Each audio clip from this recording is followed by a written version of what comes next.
Hi, or should I say, hell-o.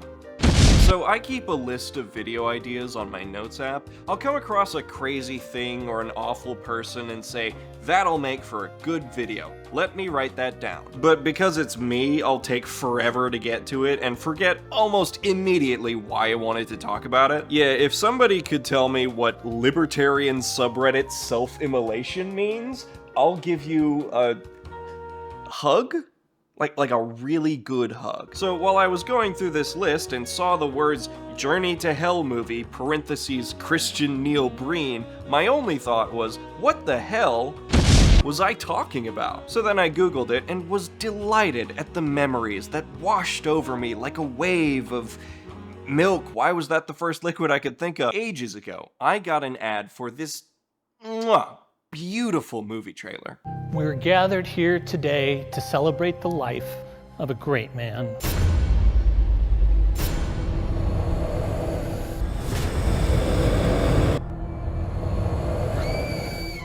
Where am I? What is this place? Adobe After Effects. No!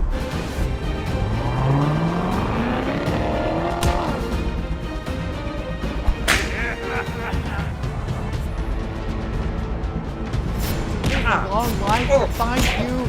I realize I'm just a filthy sinner.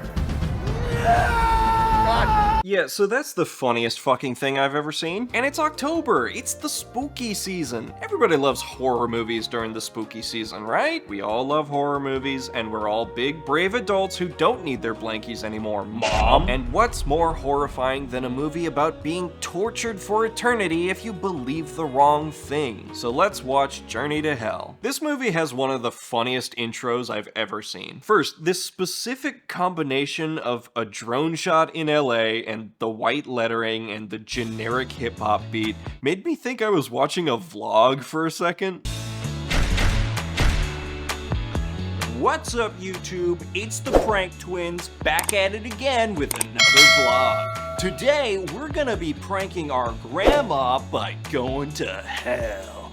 It's gonna be epic. Or at least I thought it was a generic hip-hop beat, until the lyrics came in. Life is good, crazy, wild. Man, I love this lifestyle. Friends rich like I am. See the glitz, see the glamour. Live in heaven every day. I'm gon' buy the pearly gates. I ain't blessed, I don't pray, don't love the Lord. I love my life. Catch me in the club bumping to that, huh? And then watch me get kicked out. Unfortunately, the song is interrupted, and I do mean interrupted. It just ends. Living the good life. When our main character Shane disappears while surfing. You guys, have you seen Shane? He's been surfing a long time. I don't see him. Yo, is that Shane's board?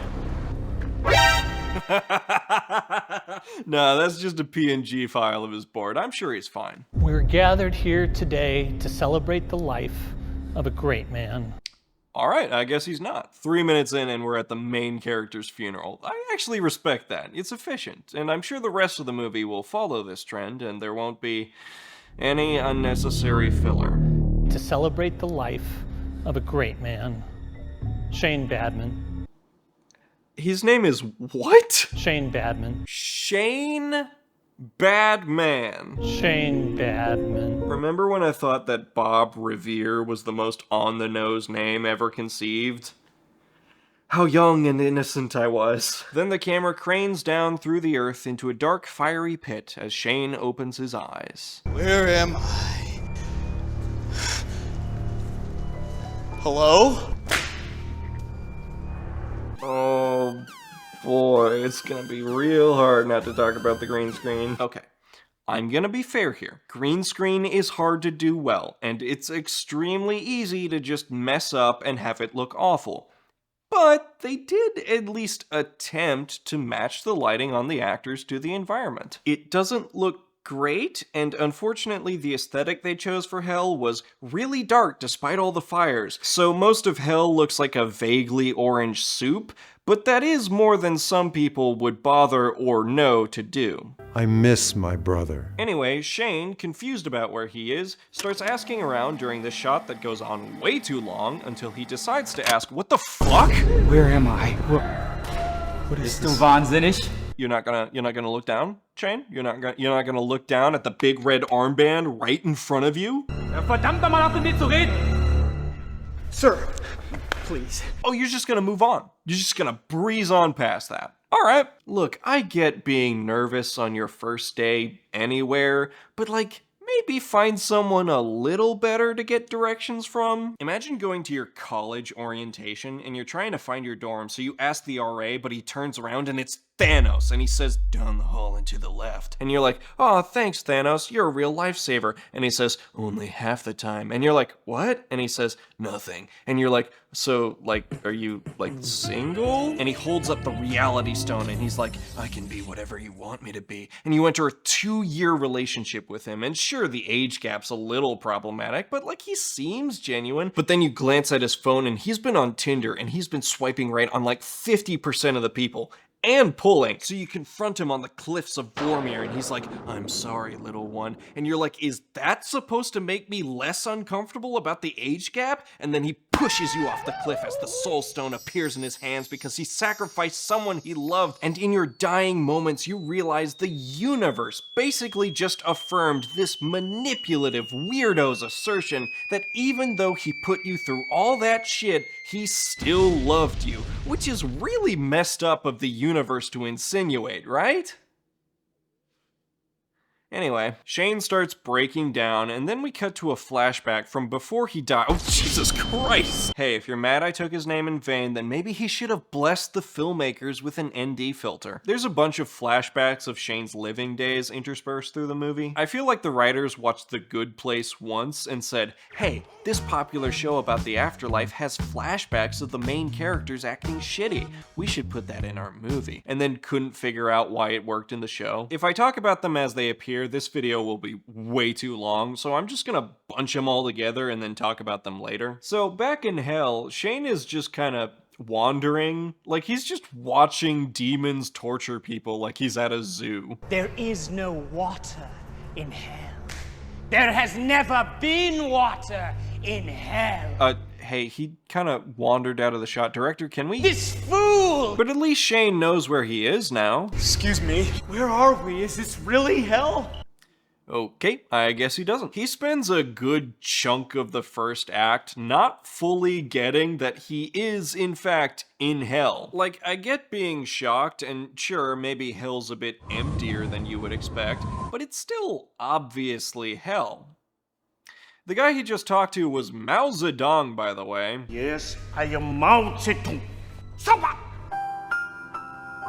Surprised I'm stuck in the same place as an ignorant dude like you! How come you did not get COVID-19? Chinese dictator Mao Zedong makes a COVID-19 joke. Yeah. So eventually a demon notices, hey, this guy is just wandering around, and in the most unnecessarily long shot ever, explains to Shane once again that yes, he is in hell. First stage, denial. Second stage, shock and tears. Third stage, resignation. Every demon has the energy of like a theater kid who watched The Dark Knight once and said, hell yeah, that's what's gonna make me stand out. They all 100% said the words, I'm gonna act your socks off. So cut to hell orientation, a thing which I feel wouldn't exist, right? Hell would definitely be a place where you have responsibilities but have no idea what they are or how to fulfill them. And people are shivering? And we focus on this old woman, and then the angle changes, and she's gone, and everyone's arms are down. Nice. Welcome to hell. Then the main demon, Legion, is interrupted by this woman. This can't be happening, please! This can't! Shut up! Listen to him! Hell Hell is so disorganized, man. This feels more like a college orientation. People are coming in late, the guide is talking to his friends and wearing a t-shirt, people are interrupting. Only thing missing is the backwards walking and Thanos. You'll be working every day and every night. There will be no days off, there will be no nights off, there will be no time off, period. And you'll have to piss in water bottles. Faster! Move! You want to be slow? Move! Why was that shot so long? Even the demon in the back is like, all right, well, the shot's over now, right? Are you gonna say cut? Or don't get me wrong, I'm glad the editor didn't spend any more effort than this movie deserved, but oh my god, the editing is so bad. There's audio mistakes everywhere, the CG background gets cut off every now and then. It's really hard not to talk about. Are we really in hell? Come on, man. 30 minutes into the movie and you're still asking this? What do you want him to say? Nah, man, you're in Florida. Actually, that might be believable.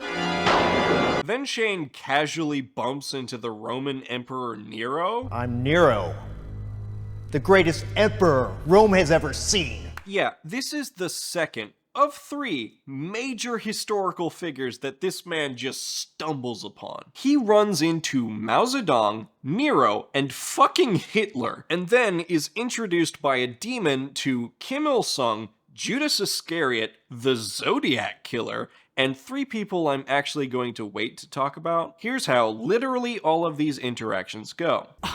Wait, I know who you are. Yeah, that's right. I'm insert historical figure that committed some sort of atrocity. What of it? Well, you definitely deserve to be here, but I don't. Oh yeah? Well, here's why your preconceived notions of what hell is and what it takes to be sent here are wrong. And actually, you're just like me. Well, I don't believe that. I'm gonna go meet the next person. And that's most of the hell scenes too. This movie's about hell, and all of our time spent there is basically just repetitive filler. It's more of a guided hell museum than a movie, really. But eventually Shane does realize that he is in hell, thankfully. His main problem now is, well, yeah, I'm in hell, but why though? See, here's the thing about Shane. He's a Christian.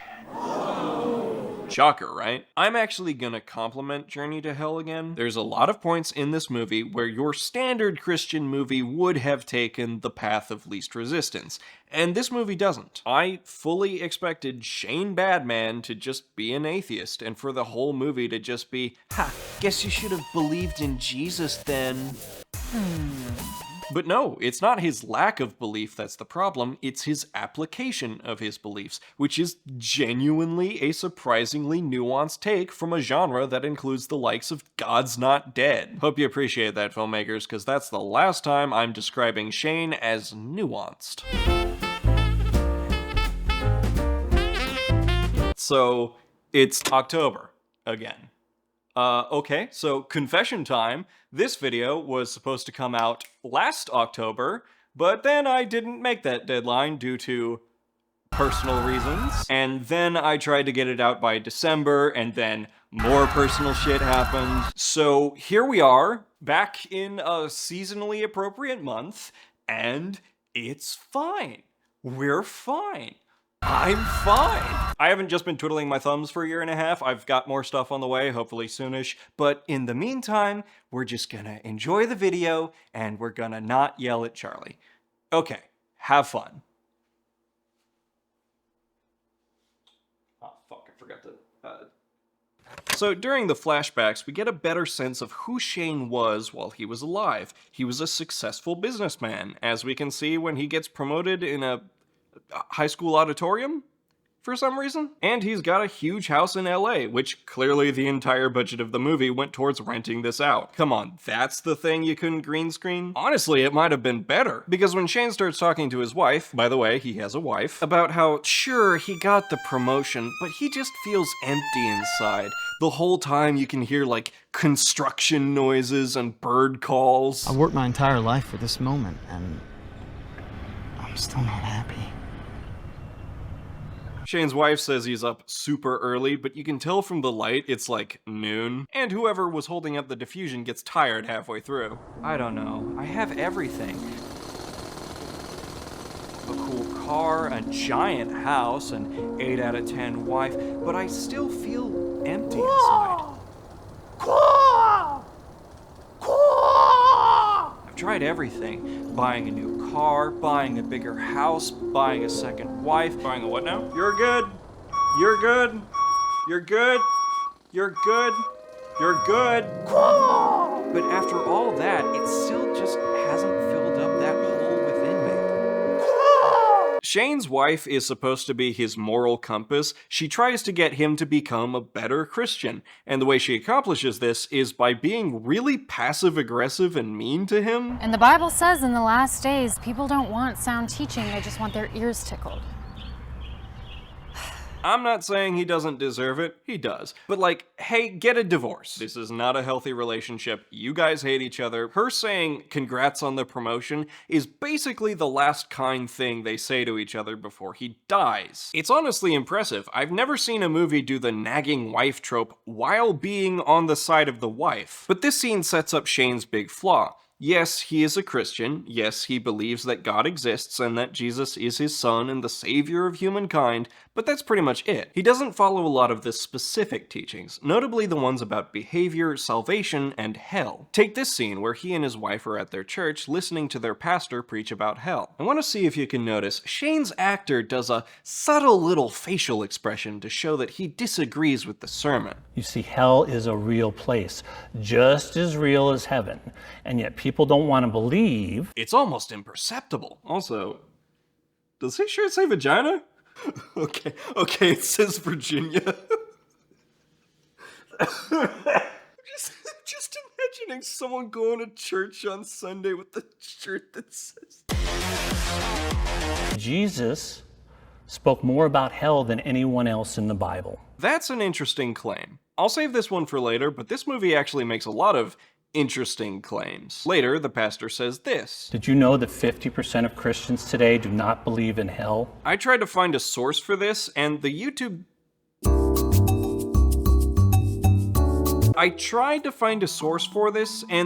description of the trailer claims their source is a recent Barna study, but the most recent Barna poll I could find on the topic was from 2003 and claimed that 71% of participants, not just Christians, believed in hell. A much more recent Pew poll, that's fun to say, claims 62% of US adults believe in hell, and that jumps to 79% when only looking at Christians. The tagline of the movie is, "Jesus spoke of hell more than heaven." This is also worth interrogating, because Christians tend to throw that claim around a lot. I looked through a bunch of articles, and most of them conclude that, oh, yeah, probably. Like this one article by Leslie Schmucker. A friend once challenged me to show her where Jesus talks about hell in the Gospels.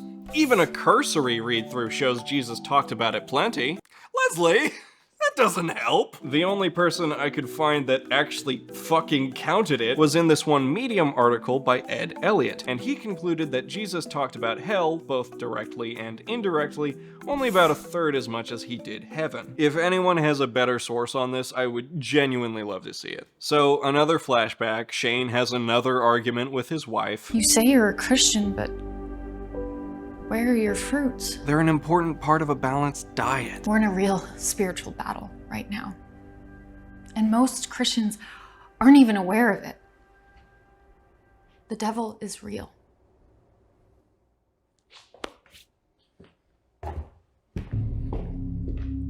Look, Shane is a dick, but walking away flabbergasted is the most normal possible response to hearing that. Maybe it's just the constant spooky music at inappropriate times, or the stilted acting, but the wife genuinely seems like a ghost in a horror movie. Maybe we could read a couple chapters of scripture in the morning? It'll be good for us. Meditate on the word day and night, and we could pray too. Come to Bible study with me, Shane. Meditate on the scripture with me, Shane. There's a war coming, Shane, and you shall soon be judged, Shane. So over the next few flashbacks, a much much darker side of Shane begins to show itself. Sure, we knew he was a greedy businessman and kind of an asshole, but then he contemplates cheating on his wife, he wishes violence on people who inconvenience him, he yells at a homeless man and calls him lazy, he spouts eugenicist rhetoric. If I was a dictator, the first thing I would do is take cockroaches like that Cretan and exterminate all of them. I was not expecting that. And worst of all, he doesn't like Christian movies. That was a deeply moving and insightful film. Seriously? That was a terrible movie. And Why? the acting was bad, the special effects were horrible, it was low budget, you could tell that all the way.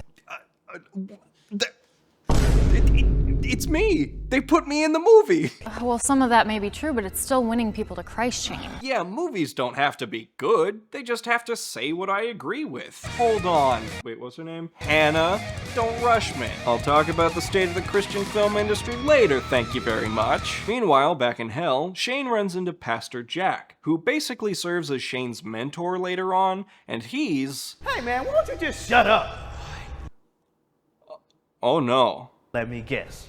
You were one of those fools who thought you said a magic prayer, right? Let me just Google this actor's name. Fool, you never sleep! He was on Let's Make a Deal? I'm in catering, so I'm a server. I do like different events and birthday parties and whatnot. Let's just say I really hope it was the actor who pushed for that affectation. Wait, hold on, that's a member of Shane's church. She was at his funeral. Did she die too? Like, really recently? And he just doesn't comment on it? Man, he really is an asshole. Then Shane runs into Hitler. Nothing to see here. I've already told you how this goes. Well, so how is my motherland, Germany? Wait, hold on. I thought everyone was the same down here. How come Hitler doesn't have to move rocks? Do Nazis get special treatment? What is this, Twitter?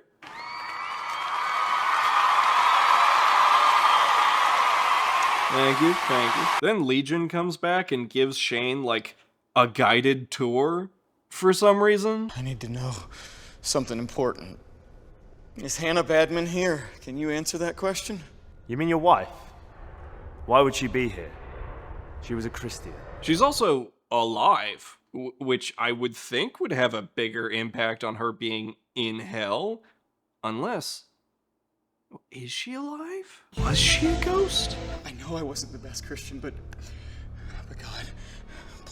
Ecclesiastes chapter 12 says to remember God before the silver cord is broken. I like the implication that demons are better Christians than humans. Legion, like, quotes Bible verses, and he knows sermons by heart, and he says stuff like, and to think, God let his son die for this vermin. It's a unique spin on demonic entities. So, this little guided tour that Legion gives is where the truly messed up stuff happens, and I don't mean in the sense that, like, oh, we're in hell, this stuff is so messed up. I mean in the sense that it is messed up that someone put this in their movie and said, yeah, this is cool, this says nothing about us and our philosophy. Now, I'm gonna preface this by saying I am an atheist. I grew up Christian, but hell was never a focus of my theological upbringing, and I had never really even thought about hell other than a passing, damn, it sure would suck to go there. I don't like talking about religion online. Let's just say it attracts a certain audience I'd rather not cultivate.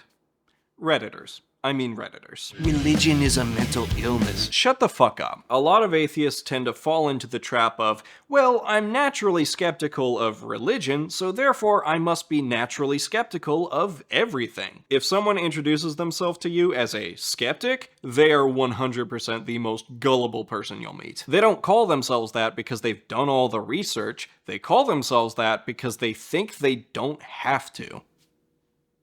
And that's not even mentioning the colonialist aspect of thinking you're better than anyone who believes in a religion, considering many are intrinsically tied to a deep cultural history and identity. Like, it's one thing to criticize followers of Christianity for using their religion as justification to remove rights and liberties from non-believers, but it's another thing entirely to, like, criticize a Lakota person for their long-held traditions. All this to say, it's pretty much unavoidable to talk about the implications of this particular theology, which, as the movie itself points out, is not universal among Christians. And if I have to talk about it, I want y'all to know where I'm coming from in all this. And I would genuinely love to read any comments from any Christians in my audience. After you finish the video, you can always tell. So, the movie. Legion takes Shane to the level of least torment. Still unbearable, but not as bad as the lower levels.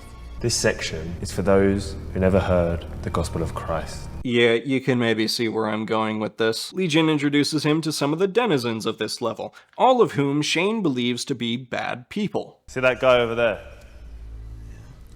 No, because you aren't cutting to him. He made over 100 million robocalls for mortgage companies. And then spammed another 100 million people with Viagra ads. Cool. Can we see him? For each one, Shane argues that these are awful people and deserve a worse punishment than him, to which Legion rebuts that they never heard of Jesus, and thus never had the opportunity to become Christian. First of all, yes they did. Christians have made sure that they are everywhere. They've heard of Jesus. Second of all, that kind of implies that saying Jesus is the worst curse you can cast on someone. Alright, I'll give you all my money, man. Just please, don't shoot me. Oh, I'm not gonna shoot ya. Jesus. No! Then Legion takes Shane down to the lowest level of Hades. Once again, Legion shows him a bunch of awful people. Once again, Shane expresses his disgust at them. And once again, Legion points out that they aren't here because of their behavior. They are all here because they heard of Christ and rejected him. And this is where we arrive at the big theological issue. Every single person in this movie depicted as going to hell is some sort of awful person. Every single person down there is someone that one could argue deserves to be there, including Shane. Shane may spend the entire movie confused about why he's in hell, but he's the only one who is, including the audience. He is a cruel, vindictive, greedy, lustful, dishonest trash man, but there's no avoiding it. There are explicitly good people in hell, whose only crime is that they weren't Christian. The movie puts Hitler in it and says, yeah, this guy, real bad dude. He gets a certified stamp of disapproval from the universe itself, and then didn't bat an eye as they wrote that his victims would get the same punishment he did. The movie feels ashamed of this too. Like I said, they only ever show unambiguously awful people. Okay, yeah, they're in hell because they weren't Christian, but don't think about that. They also deserve it. The fact they stress this so much works to the detriment of the story too. Like I said, Shane is a Christian. The issue isn't his faith, it's his behavior. Much like an atheist who calls themselves a skeptic. That's right, that tangent actually had a relevant point. Never doubt me. Shane believed he would go to heaven not because he had done all the work on himself, but because he believed he didn't have to. There is a genuinely interesting theological discussion to be had there. What does it mean to call yourself a Christian and not follow all of Jesus' teachings? A discussion that is extremely relevant to today. But the fact they spend so much time talking about the importance of accepting Christ turns Shane's character into essentially an extended no true Scotsman fallacy. Yeah, sure, he's a Christian, but like, he's not really a Christian. There's a flashback where Shane goes to a megachurch and, hold on, is that the same lady? Is she stalking him? Is she a ghost? I'm getting off track. He donates $10,000 to the megachurch pastor, and this is portrayed as like a deeply problematic thing that is Shane's fault. He got scammed. And yeah, sure, maybe there were a couple of red flags he shouldn't have missed, but the movie portrays that as being a moral failure. This also begs the question, do the writers think that megachurch pastors aren't the ones preaching about hell? Have you ever met someone whose theology revolves around hell? It is 100% people like Shane. Okay, I'm done being mad at the movie. Let's get back to making fun of it. Do you remember the Columbine Massacre? Never mind. This guy can't believe he's in hell with you. So what else is new? Get lost, fool. Yeah, so for some inexplicable reason, this movie contains depictions of both the Columbine and Las Vegas shooters for no reason other than to get in a pissing match with Shane. It's executed exactly as poorly as you'd expect. At one point, Shane name drops the 2 Christian victims of Columbine, but doesn't mention the other 10. Guess they're in hell. I'm sure their families would love their inclusion in this dogshit movie. Hey, Tim? Fuck off. Okay, moving on. So, 1,000 years pass, and Shane is still wondering why he's there. What a clueless king. But eventually he does start to express some remorse, which causes a demon to do... this? I'm the worst of them all. What's wrong? Are you okay? Then 20,000 years pass, and it's revealed that Shane actually tried to cheat on his wife and only failed because he lost at blackjack. By the way, they did get a divorce right before he died. I don't know why they frame it as a sad moment. It is genuinely the best possible outcome. Okay, I never liked it, ever. I hate Christmas. I want a divorce. Holy shit!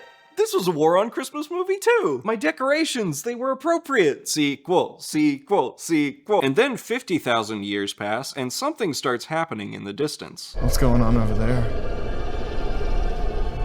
I don't know. Something strange. Is that like music festival footage? What's going on? Just imagining like, oh man, 50,000 years of this torture. It's unbearable. Wait, what's going on over there? Eventually, Legion returns, and after a long, mostly redundant conversation, you are in hell. Shane decides to ask for God's forgiveness one last time. God, please help me. He cannot hear you, you imbecile. His ears are closed to those in hell. Boy, he's gonna suck his dick! God, please help me. Shane, come on, man. Stay with us, buddy. You got this, man. Breathe. Come on, breathe. Breathe. Come Yes, on, breathe. Shane. Come on, Breathe, Shane. Shane. Yes. Come on, Shane. What? It was a dream. None of that actually happened? Damn. I guess God isn't real. So Shane, back in the living world, rushes back to his wife in... Wait, that's not his car. They go to great lengths to establish that he drives a Porsche, and now he's driving off in a convertible Corvette. Did he steal that car? He just gets sent back immediately. Come on, man. You were back 5 minutes. Don't you know thou shalt not covet thy neighbor's belongings? An all-new episode of Judge Balthazar's Scourge of the Damned premieres tonight, only on MTV. MTV, what the fuck are we doing? Hannah? Hannah? What are you doing here? I signed the divorce papers.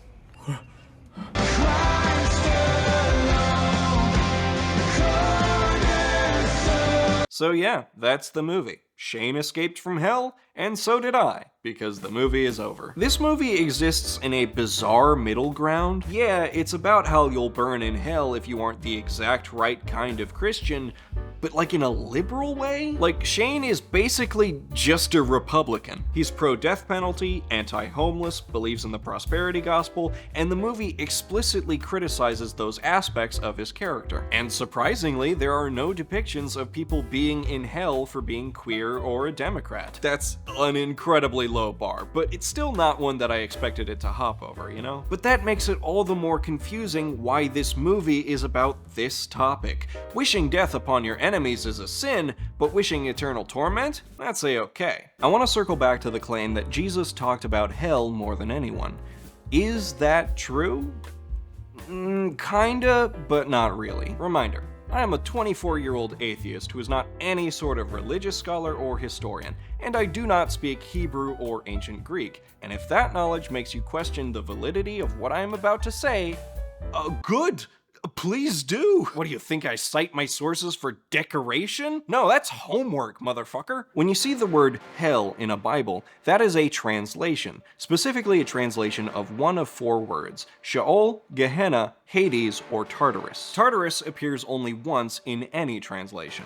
In Greek mythology, Tartarus was a deep pit found within Hades, a place of torment where the gods would banish their worst enemies. It's the closest of the four to our modern understanding of hell, but in 2 Peter, it's a punishment explicitly reserved for fallen angels. Hades is commonly used as the name of the Greek afterlife and does have some elements similar to hell, but that's complicated by the fact that Hades is where everyone goes, not just the wicked. Eternal paradise is down there too. It's also further complicated by the fact that none of these occurrences of the word mention fire or torment, except one. Revelations 20:14, where death and hell, Thanatos and Hades, are cast into the fire and destroyed. Sheol doesn't have a one-to-one translation. It's a very old Hebrew word, and its usage in the Old Testament is ambiguous. The King James Bible, which has the most generous uses of hell by far, translates Sheol as grave just as many times as it translates it as hell. When it's described, it's not pictured as a place of fire and torment, but a place of darkness, silence, and gloom, and importantly, not separate from God. That leaves Gehenna, which accounts for all of Jesus' supposed references to hell. Gehenna is just like a place. It's a physical valley just outside Jerusalem. It had been the spot of child sacrifices, so many believed it to be cursed, and then it became a constantly burning trash pit. This is where we get the concept of eternal fire from.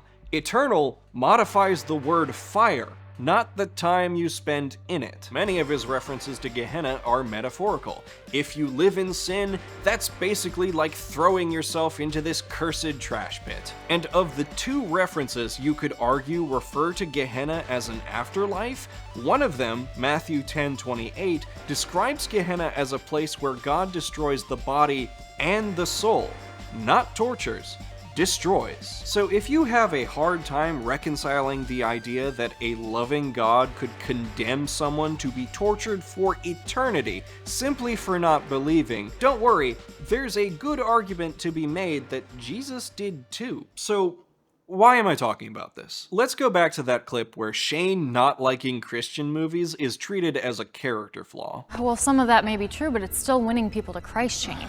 I made fun of it earlier, but that is the genuine attitude of many Christian filmgoers. There's a reason this movie has so many positive reviews and comments despite, everything about it. I give you a taste of my Chinese kung fu! Wonderful and powerful. All glory to Almighty God in the mighty name of Jesus Christ. Really good movie. Hell is real. I truly understand what it means to accept Christ as this Savior, and I must do things in order to move forward. Thank you so much for this great teaching. God richly bless you and increase you in creating more great movies. I love this movie and find it very relatable. I wasn't in hell, but I was in Newark, New Jersey, which is very similar. There is a bizarre comfort in thinking that you are right and will be rewarded, and your enemies are wrong and will be punished. And there is a comfort in watching a movie that says that you are right and will be rewarded, and your enemies are wrong and will be punished. Journey to Hell wasn't made for people who see themselves in Shane, it was made for people who see themselves in Hannah. And to its target audience, I have but one question. Are you Hannah? The one who has all the answers and the wisdom? Or are you actually Shane, who simply thinks he does, and won't know better until it's too late?